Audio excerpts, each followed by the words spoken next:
Magandang hapon po sa lahat. Luzon, Visayas, Mindanao, kung saan kayong dako ng mundo po. Keep safe po sa lahat and God bless. Maraming salamat po sa lahat ng aking mga subscriber dyan. Ayan. Tayo nagbabalik dito sa ating munting channel, Samuel Soriano TV 29. At magandang hapon po sa lahat ng aking mga subscriber. Thank you so much sa inyo. Yun naman po, hindi pa po nakapag-subscribe at gusto nyo ang ganito mga topic po about coins. Aanyayahan ko sana kayo at malaking tulong na po ang inyong gagawin. Tulad ng pagpindot ng ating subscribe button, like and share para ma-update po naman kayo sa mga latest ko pang gagawin mga video po.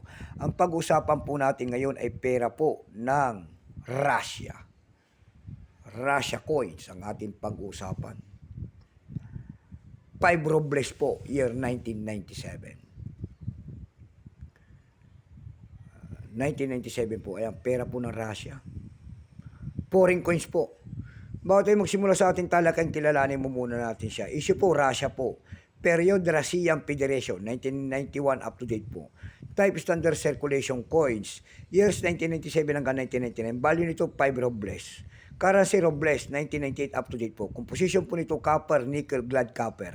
May bigat po itong 6.45 grams. May haba po itong 25 mm.